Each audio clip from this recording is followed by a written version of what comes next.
Here. Okay. So problem number one. Okay, folks, welcome again. It's the third episode in the first series of Menstuff, How Should Man Live? Liam O'Gogan is my name. I've just come back over to the northwest of Ireland, in the west county of Donegal, and my co-host, although I can't make him a host now for some reason or other, because I don't know how to make him a host when I'm dealing with this on my iPad, but it's Alan Byrne. So welcome, Alan. Yeah, thanks, Liam. Hi, guys. Yeah, again, just a bit of background of what we're trying to achieve in this series. I mean, the title of the series is Menstuff, How Should Man Live, with a question mark at the end. So the question mark is very central to what we're doing. It's about creating a discussion space. How do I do that? I've done something with my camera and turned it to... Sorry, folks, for some reason or other, I've managed to turn my camera back to front. It's a good job. There's nothing compromising there. Yeah, anyway, that's good. I just pressed on my little screen on the camera. I started looking at the back end camera. So we've had 3 programs. The first one was just an introduction to what we were trying to achieve. The second one, last week, we had a guy on who's been doing a PhD on what's happening within men's groups in Ireland. So that was a bit of an introduction to that. So this week we wanted to look at a topic that's beginning to become controversial yet again in Ireland, which is we're likely to be faced with the possibility of a further abortion referendum. So for those who are not familiar with the Irish scenario, we don't have legalized abortion in the country of Ireland. I suppose Ireland has a history of being a Catholic country, and one would say conservative through the mid-1900s until the late 1900s, probably no different than many other probably Catholic European countries and otherwise. We've had a couple of versions of referenda on abortions, and we have in Ireland the people decided against making abortion legal. At the same time, it has been acknowledged in Ireland that thousands of women who are pregnant in Ireland go over across to England, and essentially we export our problem to England, where abortions are carried out there. So there is a bit of duplicity, as in many other things in Ireland, about the way we do our business. But there's been a lot of other developments over the last number of years. We've had just recently this year we had a referendum where gay marriage was voted in by the people of Ireland, and there seems to be a sway of mobility towards what is classified as the liberalised discussion. And I would take exception to that. But what really interests me, and you and I, Alan, have talked over the years about this, is that in all the conversations when it comes to abortion, this question of where do men stand in the abortion conversation? Is abortion a man's issue? So that was really tonight's topic. Yeah, no, absolutely. I mean, it still fascinates me to this day that I suppose it's the feminists here in Ireland think that it's an issue that only is relevant to them and to the exclusion of guys. I mean, it's amazing considering that. And I mean, we're not talking about exceptional circumstances here. We're talking about cases where people genuinely, they make a baby, they have a child. They make the baby, and then they unilaterally, one person can decide that they're not going to have this baby. It's beyond my comprehension. I mean, to be fair, over the last 30 years, I suppose there has been a lot of the Roe versus Wade debate in America many, many years ago about abortion. There's been an awful lot of very tense debate, and it's very emotional debate, and it still is in America. The pro-life debate, the right to choose, all that sort of debate. I mean, that's a very live debate, and I'm more interested not so much in whether one is pro or against abortion. We can probably probe that a little bit as well, but I'm really interested in is that the other question: who should be having this conversation? Who should be making the decisions around it? So let me just probe some of the dilemmas. I mean, for example, half the people in the world are men, half the people in the world are women. And if in Ireland a referendum is decided on 51-49, I mean, that's the split. You only have to have a greater than even choice. the fact is that if women would determine that it's women only who have a right to debate this issue and decide on it, then essentially 50% of the population are having a vote, out of which a certain percentage of those would say yes or no, but the rest of them are considered to be redundant in having the right to have a view. So that's one of the things that interests me. And then the other issue I see, because this is, to other people who are listening who are maybe not from Ireland, maybe it's a bit passé for them, but I mean, the crunch question has been asked here essentially. I see many of the women writers writing about this are talking about the very idea that men would have a say in abortion is the idea of giving men controls over a woman's body. And that's a really, that's a viewpoint, that's the way it's put. And, a lot of these are posed by whoever has a view pro-life or pro-abortion to create what I call it. It's one of these very skewed views. And that's really what I wanted to try and explore. So yeah, but just on that point, Liam, I mean, why would anybody want to control a woman or a woman's body? I mean, it's just, I have it difficult enough trying to control my own body, never mind anybody else. So, but the bottom line is, to coin the phrase, it's my sperm, my choice too, and that's the way I see it. If I inseminate somebody, then I take 50% responsibility, and therefore I have 50% say in what goes on around all of that. Yeah, I mean, the other thing is, and the reason why question mark was so important in this conversation is, like, I think it's very easy to become very didactic and sort of hardline about decisions. I mean, for every individual couple who are pregnant, and we just come back to that in a moment, is it possible for a couple to get pregnant? But for every individual couple, I mean, their circumstance and the choice and the dilemmas are unique to them, as are the circumstances. Sometimes, let's say, for example, there are difficulties, medical difficulties around the pregnancy, etc. That becomes a whole other layer. So, I think we can break down into huge nuances. But just come back to the idea. I remember being in the States in 1978 in Philadelphia, and I was a young guy with a couple of other guys working, doing various things, just having a good time. And we met with a couple one night out in a pub. We were talking, and they were recently married or something. And they declared I remember they saying, "We're pregnant," and they were just announcing, "We are pregnant." And myself and the guys fell around the place laughing. Now, to be honest with you, we were in early 20s. We didn't know much about anything, including anybody's pregnancy. But the whole idea that we could be pregnant, we thought was really, really funny. No, I mean, obviously, my life experience has taught me different, but I just couldn't understand it. So the woman got pregnant, and that was it.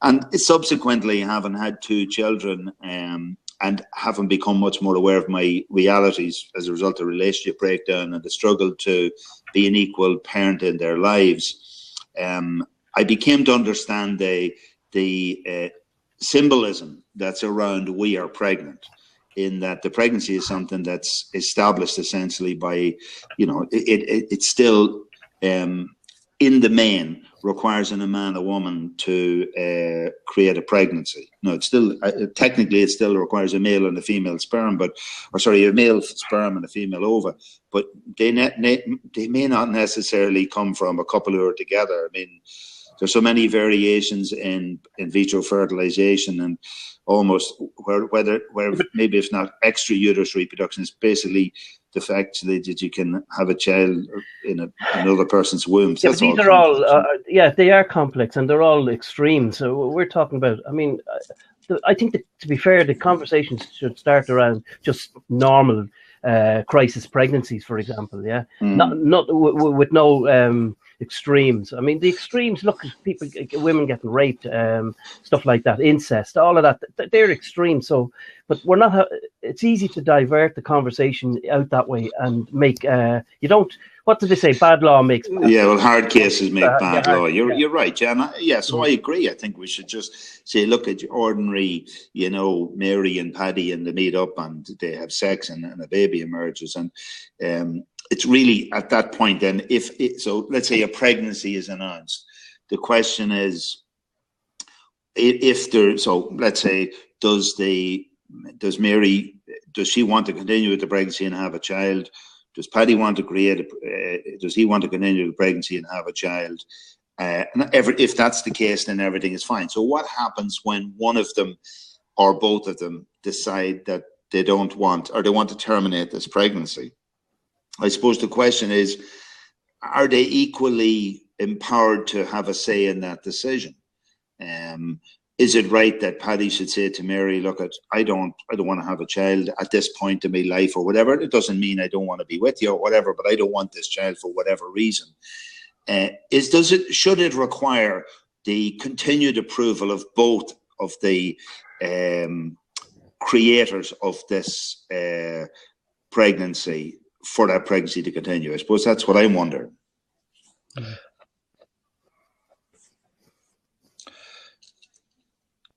Pregnant pause there.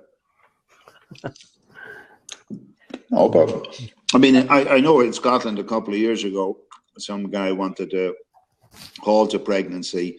That might have been a pregnancy that took place through a frozen sperm, right? Yeah.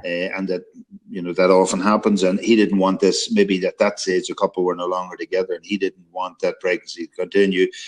And this was a big court case in Scotland. Now, again, I'm not sure what the outcome of that case was, but my sense was that my sense of it, that the father's position wouldn't have been given any credence, right? I mean, what would, when you were listening to the conversation about it in the media, etc., and what is your perspective on how the idea of a man having a say is covered or whatever? Yeah, what's your sense of that? Yeah, no, I mean, that's the whole point. They're totally ignored, I mean, it's like we don't exist, which, I mean, I find infuriating, but I know you have to have sit back and try and be objective about the whole thing. But it is, I mean, just even in the context of, say, invariably these cases end up in family law courts. And so there is a huge problem around the way men are perceived in family law courts anyway. And that's I don't know what I suppose the start of the conversation is something like this, us setting the seed, no pun intended, sowing the seed, and then building from this, and that where we can mainstream our conversation, because the mainstream media totally ignore it. They ignore it from our perspective anyway. I mean, I just know to say in Ireland, and again, this is probably local to our context, but I'm listening quite a lot to the Vincent Browne show on TV at night. And I'm shattered because Vincent Browne would present himself as being challenging the mainstream and looking for an alternative narrative, etc. And yet it seems anathema to him to even imagine the fact that men might have any say. Almost it seems as if he's an apoplexy if that was suggested at all. And he seems to fall very rapidly into, no, look, we can't be interfering. This is about women and what women's choice are and what women would be choosing to do. And I suppose so I'm trying to, we know of a friend of ours, for example, that, while he was married and he had 2 children as marriage, that his then wife became pregnant, or they became pregnant. And this was an early stage. He wasn't aware of this, but she made the unilateral choice to abort that pregnancy during the marriage without telling him, a fact which he discovered after the marriage broke down. And, in talking to him, this caused him an awful lot of pain and hurt going forward, because, he kept running through his mind the dilemma of what that third child might have been like, what the relationship between that third child and his other 2 children were. And you and I made representations to what was set up in Ireland. The Crisis Pregnancy Agency was set up in Ireland. I'm not sure when, Alan. Would it be in the mid-1990s?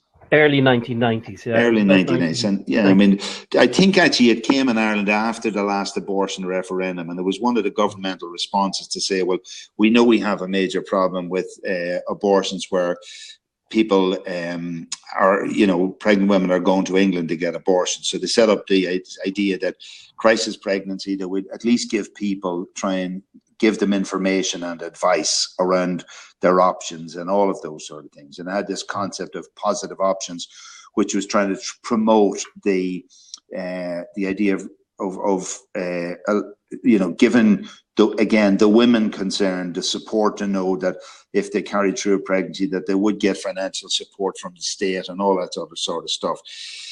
But we went into them about the idea that in terms of crisis pregnancies, this organization stated that under the statute law that was set up, Mm. crisis pregnancy was defined as only a problem which related to women. You remember that conversation? Yeah. I think that was a bit of a shock to us. We weren't expecting that.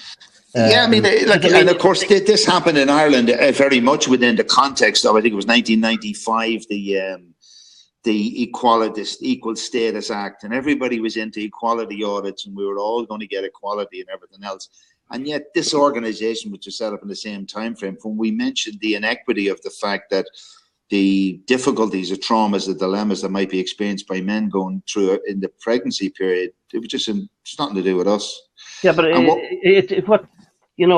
if men were part of the problem or perceived as being part of the problem, then they're also part of the solution. I mean, I think that's the way we went in there thinking, if we're part of the problem, let's try and help and resolve the issues, and let's try and be part of the solution as well. And it was just, from my perspective anyway, I find it really hard to believe in that was 2003, I think, when we went into them, looking for the funding.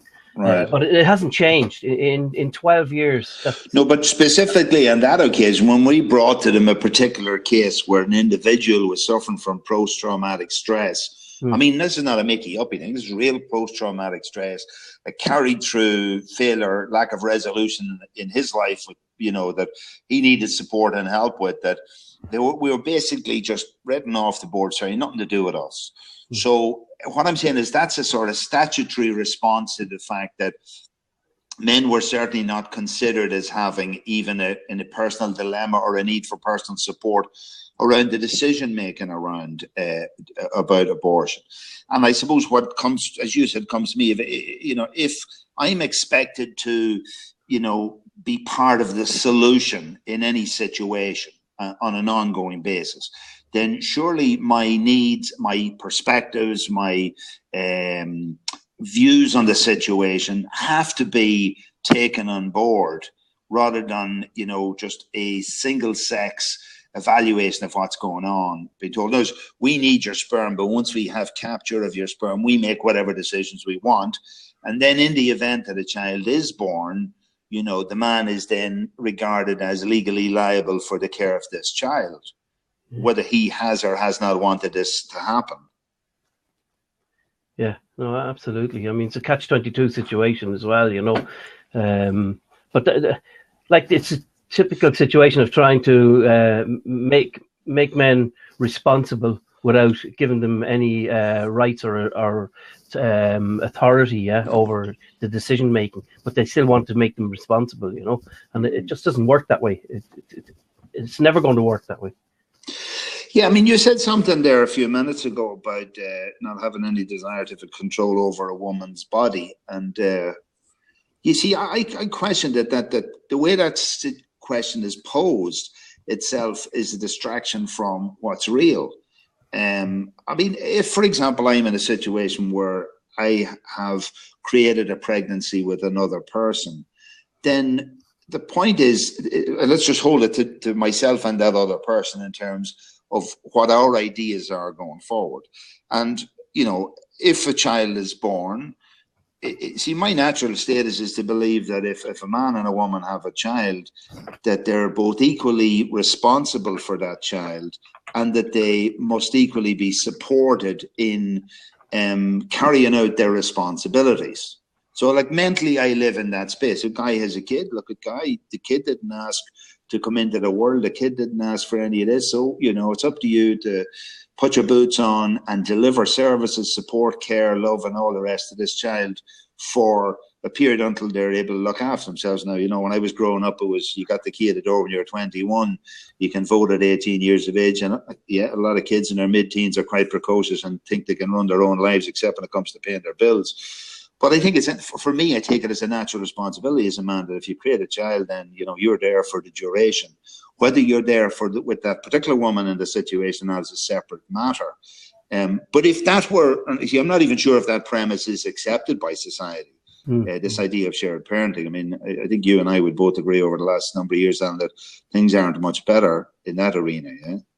Yeah, well, it's gas, I mean, when couples get married or they get into a relationship to have a child, everybody thinks that that's shared parenting. But in reality, you and I know a lot different, especially when things go pear-shaped. When the relationship breaks down, then it's a different kettle of fish altogether, you know. But the other thing is about the abortion is that generally it's the way I see it anyway in the media, it's portrayed either like because of the nature of here in Ireland, you know, being 98% Catholic or whatever the percentage is, country. It's always assumed that it's a Catholics versus the the abortion lobby, yeah. And what I feel about that is, you know, I'm not that religious at all, so I hate being included in that core group of like Catholics against. Yeah, because I personally, I would agree. Sorry, I would agree that I do not see this as a Catholic emancipation or a Catholic right to XYZ. I don't. That's not the dilemma that I'm finding. I'm finding, like, let's say you're a Catholic man or a non-Catholic man or whatever, or whether you're a pro or anti-abortion man. The fact is, you're being told that your only role is to support the woman in whatever decision she personally makes unilaterally. Yeah. And I'm finding that difficult to marry with the language of feminism, which is for, you know, as long as I can remember, has been preaching the fact that men are dominating women and they're not carrying their responsibility. And as fathers, they're basically they have the choice to go and leave the mother with the child all the time, and therefore all the social support system through what you'd call the father, the state as substitute father, is constantly telling women that no, it doesn't matter if your relationship breaks down, we look after you and your kid, and your man's going to disappear anyway. Now, you know, if the feminist dynamic is claiming, okay, you have to step up to the plate and take responsibility, the case, well, at what point do I get a say in anything? Yeah, I remember back in the early 90s when we were at some of our meetings in the city centre there, there was a barrister, female barrister, who thought that we were unique, you know, we were exceptional. In what sense? In the sense that we only represented a small percentage of the population who actually the male population who believed what we were doing, you know. So it was a bit patronizing, to be honest, but quite frankly, over the years there's been a lot of that sort of patronizing. But would you not think, Alan, that, like you say, the reality of it is for most men who are ensconced in the traditional relationships, now in Ireland we would classify those as people who are functionally married, but increasingly we have men who are involved in non-marital relationships but are also still traipsing along with the normal tradition where the woman gets the children's allowance, and the guy is living with her, and the woman takes the kid to the doctor, and you know, when everything's going hunky-dory, there's no problem. He does whatever he does, and, you know, she thinks he's a great guy until he's not a great guy. Yeah. But it's only, and I mean, you and I know that when the shit hits the fan for these guys all the time, they suddenly wake up and they start looking at the landscape and say, God, it's all pink around here, and why is that? So, I mean, to be highlighted by a barrister, so you're a unique group of men, you're a small group who could speak in this story, that would be true. But that's not to say that other men, if they were posed with the same question, would come up with the same answers. I mean, if the suggestion been made is that other guys out there really don't care about the kids, that's, I mean, first, it's disingenuous, but it's an insult to, you know, the vast majority of families, men and women and their children, where the fathers and mothers equally but differently love their children. But for some reason or other, once there is a breakdown in that dynamic, there's a problem. But I'm even, look, let's say within a happy marriage, for example, an unplanned pregnancy emerges. Let's just take it like that. Maybe there's a couple of children there, maybe it's an extra pregnancy. And the other thing is, I would imagine that over the period of 9 months, that it's quite possible that both are either the mother or the father of that child at different times might feel good and bad about the pregnancy. Look, there's lots of reasons people feel scared about another pregnancy. Maybe a woman's of an age that, God, it might be too old to be a mother of a child, or maybe the man feels like that. What I'm wondering is, what are we going to do with the male expression or how a male feels about this. Is he supposed to suppress this and just say, look, I go along with whatever she says?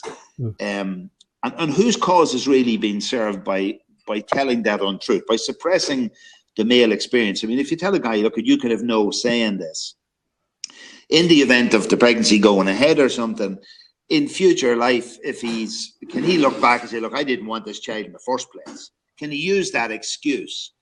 Whereas, for example, if it's a situation where his agreement in either direction, for or against abortion, is bought into, then he also needs to be held responsible. So if he and she abort the child as a common decision, he must take responsibility for that if there is a moral dimension.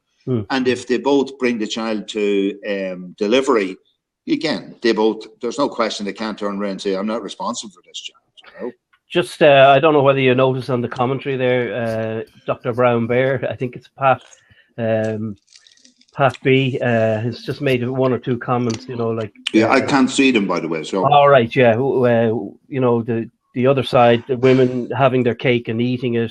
Another comment he makes is feminism has moved on from just fighting for equality. So, I mean, they're interesting comments. I mean, yeah, and you and I, in setting up this program here called Menstuff, I mean, my view of it, I'm not really interested in discussing, like, somebody for me to say what feminism are doing at the moment. I'm saying, sure, good luck to them, whatever they're doing. I mean, I believe, and I think when we set up this program, that this is really about, for guys to try and say, well, what do we want? Which part of the conversation do we want? So, for example, let's say guys in general discuss the idea of abortion and said, look, at the end of the day, sure, let them off, let them make whatever decision they want. And if they decide to have the child, we'll pay for it. And if they don't want to have the child, we'll put up with it. Like, if that was men's personal decision, I mean, I wouldn't be my view. But if that was the generality of viewpoint, thoughtfully arrived at by men, I'd say that's fine. But my question is, I'm not sure if that's the case. I do know a number of years ago, I was contacted by an ex-student of mine who was living in a country with a mid-European woman who he had met. And the particular country he was living in, abortion was every day. It was an everyday choice. It wasn't part of a moral decision by society or whatever, and they weren't married and whatever.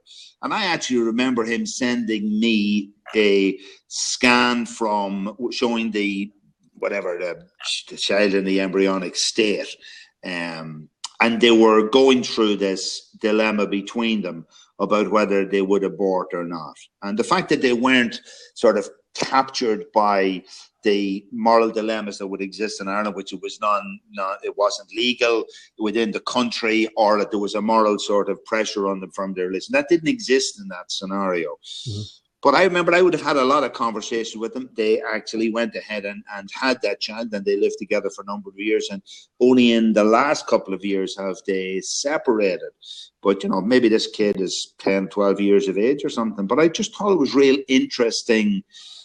You know, I reflected with him at the early stages during the pregnancy. So, for example, I just posed the question to him that, let's say the reality of it was that you aborted this child, but that medically you simply weren't able to have another child for whatever reason. How do you think you might sort of project yourself forward, and how would you feel about that? The other thing is then say, what would you feel like about having a relationship with this woman, and the fact that she's from a different culture, a different part of Europe? You might end up not only living apart, but living in different cultures and losing contact with that. Just clarify what you said there. The first one, if there was a medical reason, yeah? Yeah. Well, then, would you be able to have a child in the first place if there was a medical reason? Well, no, I mean, the point, no, Alan, I mean, what I realise now about procreation and fertility, you know, the most fertile man in Ireland sort of stuff, we laugh about these when we're young guys, but there are any numerous number of scenarios in which something may happen to a man or a woman, which at any point in their lives, they may not be able, to procreate after that point in time. It might be an illness, it might be a cancer or whatever. Yeah. So, and, you know, I think when you're young also, to a large degree, you probably take for granted the fact that you're fertile. You probably never, you know, certainly as a guy, I never ever would have questioned whether you know, if I came, I just thought, I don't know, I wouldn't have known whether that sperm was productive or not. But I never imagined for 1 minute that a situation that I couldn't have a child. And it was only as I grew somewhat older and came across scenarios with people I knew, maybe couples who couldn't have a child, and you know, there were difficulties bringing that conversation into the open. And it taught me an awful lot more to have respect for my own sperm. I have another question for you. Just hold that thought, because for me, this whole abortion issue only came very much real and live after I had a child. So the possibility of having another one was like, would I do? That was a choice that was made between myself and my former wife. But, yes. You know, the point I'm making is that I only really started thinking about the whole issue of abortion after having had a child, and that was such a wonderful experience, such a privilege to have a child and to be given that opportunity. I find it hard to believe that I would ever not want to do that, you know, and just make a decision not to have a child through an abortion. So the question I'm asking you is, if you were a young fella and you didn't have children and you weren't married, would you think you would have had the same view as you do now, or would your view? You know, I think looking back, it's obviously hard to, you know, you can't put a young head on old shoulders, and probably vice versa. You know, because if I try and reimagine myself as 20 years of age, you must remember I can only remember the life within the context of the world I grew up in, where you probably had a different moral dimension and standard to these things, and a religious background on the younger generation have nowadays. And also the concept of peer pressure and being swayed by peer pressure. So I think many years ago, if, you know, when I was 20 or 21 years of age, the idea, if you made somebody pregnant, you would probably feel like, no, I'll have to do the manly thing and stand by this situation, etc. Yeah. I think for a 20-year-old nowadays, let's say you're a 20-year-old guy and a woman's pregnant, like, firstly, you have the choice of birth control in the first place that wouldn't have been there for me, and the expectation that a woman might or may not be on the pill, etc. But I think it's very easy for young people to just take whatever easy option, just do the abortion thing, and, you know, nobody's going to know when you slip away, etc. So I don't want to put myself in the mind of a young guy, etc. No, I would prefer to say that if a young guy was in a situation, how could he be, you know, how can men have conversations with each other so that young men might think through the dilemmas as against just pick the easy option? What I'm saying is you can pick the easy option anyway. Whether that easy option will rest well with you looking back in it 10 years later, I'm not sure. I want to give you an example of one night a guy arrived at my house about 12 o'clock at night, and he was married again to a European woman who, again, from a culture where abortion was normal. And he actually knocked my door at 12 o'clock at night, and he said to me, could I help him get an emergency court hearing to stop his wife, she was his wife, and he had a couple of kids with his wife, leaving the country and go back to her own country and getting an abortion. She was to leave the next morning. And it was like, so you can imagine, it's a really tense situation. He would have come at this from I suppose, a Catholic belief that there should be no abortion. He strongly didn't believe in it. And he was trying to physically stop her leaving. And I just thought this was a child. It was his child as well. Like, I mean, oh yeah, but his genes were there, you know. Oh, so, no, absolutely. I mean, but I'm just saying, I mean, the thing, they thought he'd get me at 12 o'clock night thinking I could get a judge to do something I thought was, and, you know, and the flight happened and the abortion took place. And, you know, I know that this guy has put a little cross out beside his mother's grave, and he visits that grave on every year religiously to that day, remembering that. But we discussed subsequent to that issues about responsibility and guilt, etc. Now, I have to say, like I said to him, look, if you don't want to have more kids, you think you might get the snip. You might get the snip, yeah. Get it. And I have to say, like, you know, geez, and that was another dialogue. You know, his idea about the vasectomy was, if he got a vasectomy, he would lose his maleness. He said, we're not going there. You never know. I might want to do it again. And I was sort of saying to him, it's a bit unfair to come to my house in the middle of the night and accuse her of going off and having an abortion if you're not willing to look after your element of birth control. Yeah. I don't know whether you agree or disagree with that. Like. Yeah. Well, I know. I mean, the truth hurts. That's the reality. Probably something that he didn't want to hear at that hour of the night, and in that sort of No, but even pressurized. subsequently, Yeah. I know that, but even, I mean, subsequently it was all over. And I was saying to him, if you don't want to revisit this dilemma again, Yeah. and if you feel, see, that's the other question is, do men trust a woman who says, no, I'm on the pill? I mean, if you were in a relationship, even if you're in a relationship, saying, no, I'm safe, I'm on the pill. Yeah. I mean, like the checks in the post, you know what I mean? There's no guarantee about that. I mean, a woman may deliberately actually sucker a guy into getting her pregnant, or she may make a mistake, or things can happen. But if in the abortion debate, if men are going to have equal say in abortion, they also have to take on equal responsibility about family planning or protection, etc. And therefore, the Absolutely. question of the male pill. I mean, we keep hearing about the elusive male pill that's going to arrive or whatever. And I'm interested in how will that affect people's behaviour. Like if you're a guy and you go out now and you meet a woman and the question is, are you on the pill or mind? But if you don't use condoms or whatever, if a guy was going out to a woman and say, look, I'm on the pill, it's okay, don't need to use any, I'm on the pill. I mean, how do you think that would give a woman the same sense of security that a guy is expecting to have if he told a woman's on the pill? Actually, I mean, this is a really important question, because I remember having this conversation way back in the mid-90s with a guy, and it's all about who controls the fertility. In the war of men versus women, who the gatekeeper, who's going to be the gatekeeper? Yeah, and his view at the time was that women controlled fertility; they had the control over it. And then the conversation went on further to talk about the male pill. That would upset the balance, because then all of a sudden it is guys taking responsibility, saying, well, actually, I'm not going to have a child this year. They can then get into that argument or debate about fertility and if and when a child is going to be conceived and thereafter born. Yeah. So I thought it was a really interesting and powerful conversation.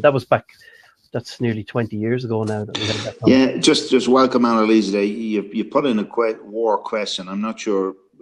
Obviously, somebody mentioned the war. One of us must have mentioned the war. I'm not sure the context within which that was mentioned. You raise a question mark with Annalise. If you want to come in, it's metaphorical. I'm using it in a metaphorical sense, like just that huge debate between men and women. Oh yeah, you said of the war of men. Well, yeah. I suppose my sense, Annalise, just in relation, I suppose, look at for all the time of my sort of consciousness about gender politics, which have probably gone on now for nearly 30 years or somewhat more. I suppose I see that it is the dialogue or interaction between men and women has been pitched as a war. I'm not sure that men have pitched it like that, or necessarily that women have pitched it like that. My sense is that it suits the way in which male-female relationships presented in media dialogue as men and women fighting with each other. Now, I actually think there is a war, but I think the war is not men against women. I think it's a war that men and women together is being waged against men and women together by something else, whether that's materialism or a fundamental lack of community or whatever. But it's not something that is helping men and women to build bridges and new, mutually respectful relationships between each other. I mean, we have come from a situation where, if we go back, say, 40 years into the idea of the traditional family, where males were breadwinners, women were caring for children solely at home, to the dynamic that we're in now, where equality of work opportunity and the idea of equality of work opportunity, the idea of almost mandatory childcare outside of the home, the idea of relationships not necessarily being relationships for life, but the question of, is parenting a role for life? You can have a relationship with somebody for a period of time, but if you have a child, what's the length of that relationship? And what's the differences in the perspectives of men and women in that? And I suppose this conversation around abortion is, I come back to this idea of consequences. consequences is what really should follow, not whether something's right or wrong, but if you take an action. So if you enter, my sense is, in a pre-erection state, when a man meets a woman, and before any sexual interaction happens to them, I would love to see a situation where both men and women, young or old, and whether they're in committed relationships or one night stands or whatever, have to face recognize the responsibility that if a pregnancy emerges out of this, then there are consequences. So the consequences in the future will mean either you will abort or not abort. And that if you don't abort, that somebody's going to have to raise the child. So what are the consequences? And my argument would be, in a sense of equality, if a man and a woman get together and create a pregnancy, they are both equally liable, and they both need to be supported and challenged equally in terms of their decision making. Just, I don't know whether you see that comment there from Annalise. She says it's interesting that men would use the word war, and it's really about the power struggle. So absolutely, it is. I agree. I was just. She says then she agrees, but you're hoping that the people you're referring to are educated and informed. You can't see those comments, can you, Liam? Funny, I can see them. Yeah. I'm just analyzing. I'm on an iPad, so I've just had to modify my interface there to see this. I can see those now. Yeah. Again, in the worldwide discussion, and certainly in Ireland, around how men are involved in these discussions, typically in the media, men are preached to about these discussions. We started a discussion about men and abortion. And, anytime I hear the debate being held now about, whether we should or shouldn't have abortion, whether abortion is right or not, every conversation is deferring to how women feel about that. And I see male commentators, political and otherwise, whether there be our political ministers in our government, or whether it be our leading media analysts, they're consistently saying, well, it's up to women to decide what they want to do. And then I hear women use the language, and it came from a book where I learned a lot of my sexual understanding, was the Boston Women's Health Collective. It was My Body, My Choice, Women, My Body, My Choice. It was a fabulous book explaining how the female and male sexuality worked. But I'm very interested in that idea, my body, my choice, suggests that, let's say if I were a woman, I'm pregnant, I have this thing inside me, I can choose to make that thing or not. Whereas in fact, perhaps that same choice could be stated by your body, my choice. So that, the woman is actually saying to the embryo inside her, it's your body, but it's my choice. And I think that's where the dilemmas emerge. If it was real simple, if it was just a woman making a decision for herself, I'd have no difficulty with that. I'm just looking at Preacher's Kate. I say here in the US, one of the big debates involved the notion of how do you deal with responsibilities in cases where rape is the genesis of the pregnancy. I suppose you said at the start there, Alan, I think that's starting the debate from the wrong premise, isn't that right? Absolutely. I mean, hard cases make bad law, and recognizing that exceptions are unique. The difficulty certainly in the discussion we're having is not about the 5% issues. It's about the 95% mainstream where pregnancies emerge within people who are known to each other or whatever. And yet when the choices are being made, all our societal supports and structures are constructed around what only 50% of the population have a right. So, for example, in an upcoming referendum in Ireland, I believe we should have an authentic conversation, which would say, if men have no say in a choice whether an abortion should happen or not, then we should refuse to allow men vote. We should simply have a referendum for females and say the women in Ireland can determine whether there will be abortion or not. But consequently, if the abortion is either decided for or against, the responsibilities for making that decision have to then be visited on the people who made them, which is women. Whereas I think men are being asked to participate in a debate following what women want, but then they're going to be castigated with the results of that. Okay, someone's looking for information there. Can you answer the 5% issue just for my information? I don't know what... Well, I can't. I mean, because I keep thinking, why do we start a conversation by dealing with everybody, what I call a fourth order issue, when we can't even sort out the zero order issue? I mean, if an ordinary man and woman, a young man, a woman, or whatever, get together, and if from the outset of the time they meet, the predestination around the whole situation is if the woman gets pregnant, and if her pregnancy becomes a crisis, she will only get support. She is the only person in that relationship who will get support dealing with managing that dilemma. The male will just be disposed of in terms of having any viewpoint. Sorry, of course. I mean, sorry, it is a more difficult question. Any nuance, any complex question, by definition, has lots of sides to it.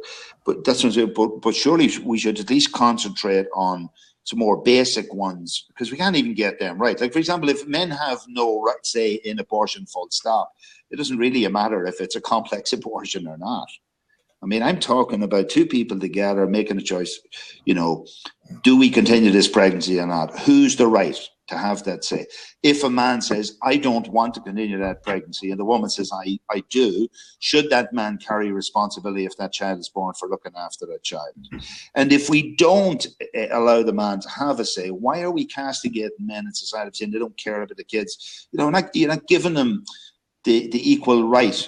And how can you expect them to be equally responsible in that sense? Okay, Liam, I'm just noticing we're normally we're scheduled for 45-minute conversations or 45 minutes. Yeah, so look, anyway, I'm delighted this conversation, and guys, and including Annalise and I see Alan there, and a couple of people who dropped in and out. Brian Taylor again, I'm delighted. The purpose of these conversations simply is, guys, to try and reflect on, you know, what are males' perspectives out of these? We don't have any answers at this, but I think we should continually have more of these conversations and have them in situations where we're free to speak our mind about them. We meet here generally on a Saturday night for about 45 minutes, and we'd be delighted to have you back again. So again, Alan, I need to work out for next week how to get you on as a host during this debate. But once again, folks, thanks very much for joining us. Okay, so Alan, I'll just sign you out. Okay, and, thanks again, everybody, for contributing. Yeah, we'll talk again.